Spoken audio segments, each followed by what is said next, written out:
नमस्कार, स्वागत है आप सबका। मैं हूं विनीत राय और आप देख रहे हैं नेक्स्ट 9 न्यूज।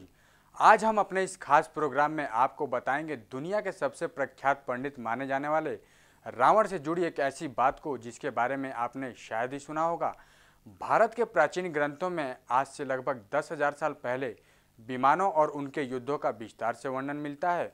जैसे रावण का पुष्पक विमान, सैनिक क्षमताओं वाले विमानों के प्रयोग, विमानों का भिड़ंत तथा एक दूसरे विमान का गायब होना और उनका पीछा करना किसी आधुनिक वैज्ञानिक उपन्यास का आभास देते हैं। और वो कोरी कल्पना नहीं बल्कि सच्चाई है। पुराने विमानों को दो श्रेणियों में रखा जाता था।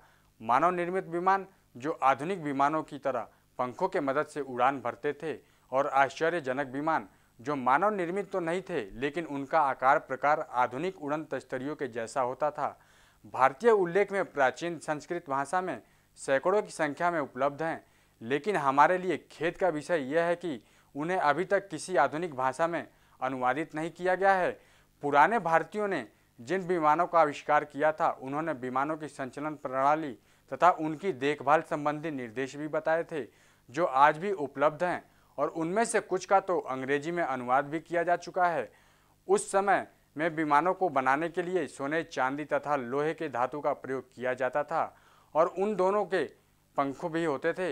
इसी प्रकार कई अन्य जीवों के रूप वाले विमान भी थे।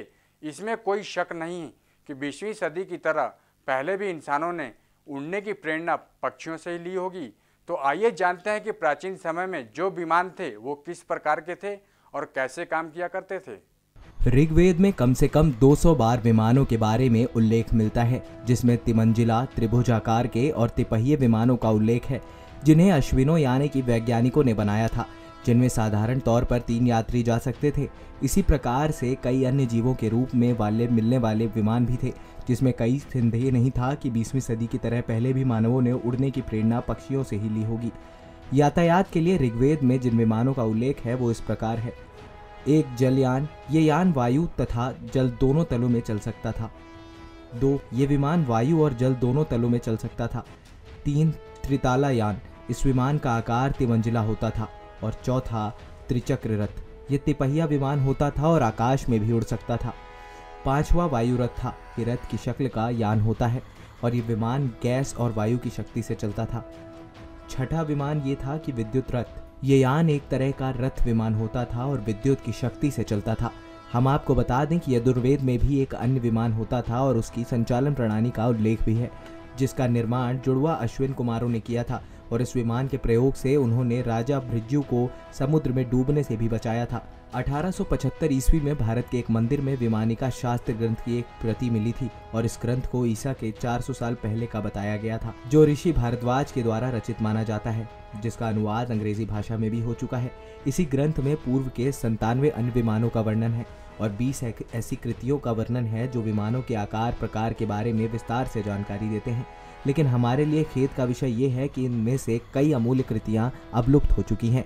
हम आपको बता दें कि विमान के संचालन के बारे में जानकारी, उड़ान के समय सुरक्षा संबंधी जानकारी, तूफान तथा बिजली के विमान की सुरक्षा के उपाय, आवश्यकता पड़ने पर साधारण ईंधन के बदले और सौर ऊर्जा पर विमान को चलाना।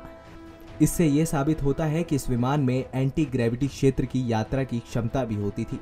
विमानिका शास्त्र में सौर ऊर्जा के माध्यम से विमान को उड़ने के अलावा ऊर्जा को बचाए रखने का तरीका भी बताया गया है, जो एक विशेष प्रकार के शीशे की 8 नलियों में सौर ऊर्जा को एकत्रित किया जाता था और इस तरकीब की पूरी जानकारी लिखित है, लेकिन इनमें से कई भाग अभी ठीक तरह से समझे नहीं गए हैं।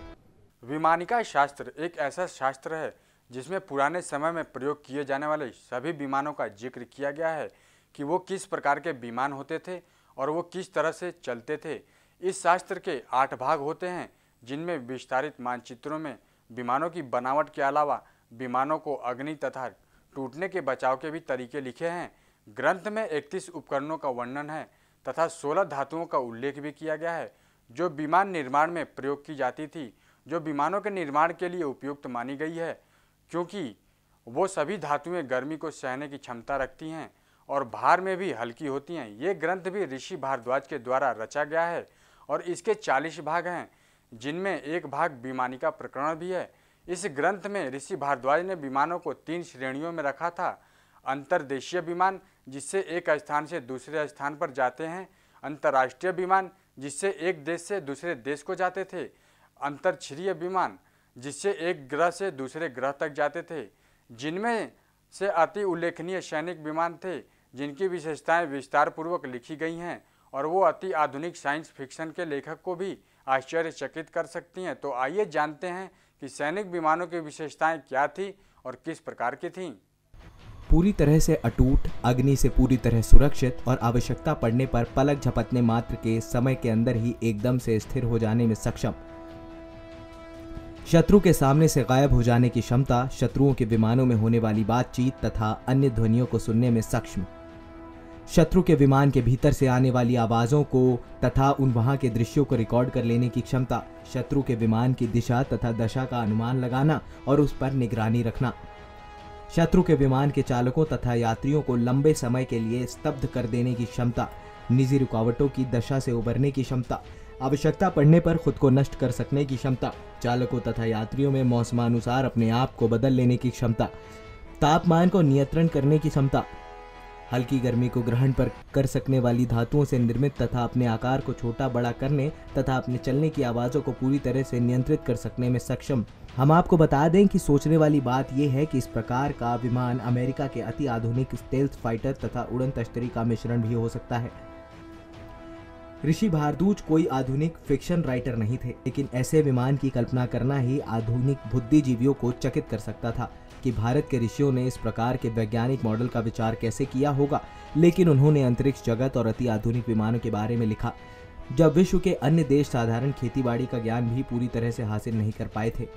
सम्रांगण सूत्रधारा ग्रंथ विमानों तथा उनसे संबंधित सभी विषयों के बारे में जानकारी देता है और इसके 230 पद विमानों के निर्माण, उड़ान, गति, सामान्य तथा पक्षियों की दुर्घटनाओं के बारे में भी उल्लेख कराते हैं। उस समय की लगभग सभी वैदिक ग्रंथों में विमानों की बनावट त्रिभुज आकार की दिखाई गई है, लेकिन इन ग्रंथों में दिया गया आकार और प्रकार पूर्ण रूप से अस्पष्ट और सूक्ष्म है, जबकि कठिनाई केवल धातुओं को पहचानने में होती है।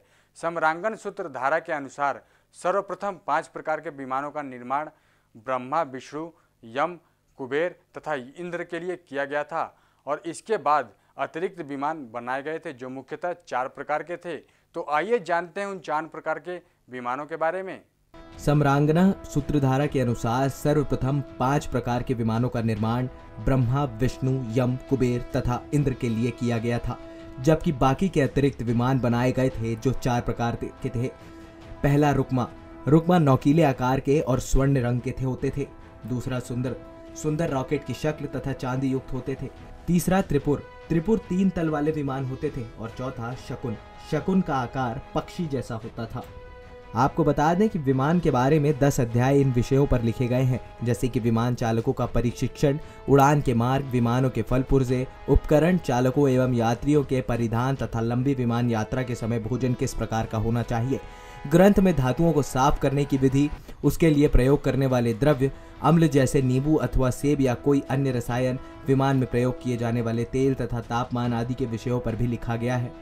कथा सरित सागर ग्रंथ में उच्च कोटि के श्रमिकों का उल्लेख करता है, जैसे कि लकड़ी का नाम, जिन्हें राज्यधर और प्राणधर कहा जाता था। ये समुद्र पार करने के लिए भी रथों का निर्माण करते थे और एक सहस्त्र यात्रियों को लेकर उड़ने वाले विमानों को बना सकते थे। ये रथ विमान हमारे मन की गति के समान चलते थे। कौटिल्य के अर्थशास्त्र में अन्य कारीगरों के अलावा सेविकाओं का भी उल्लेख है जो विमानों को आकाश में उड़ाते थे। कौटिल्य ने उनके लिए विशेष शब्द आकाश युद्धिना का प्रयोग किया था, जिसका अर्थ है आकाश में युद्ध करने वाला यानी फाइटर पायलट। आकाश रथ चाहे वो किसी भी आकार के हों, उनका उल्लेख सम्राट अशोक के आलेखों में भी किया गया है, जो उसके काल 256-237 ईसा पूर्व में लगाए गए थे।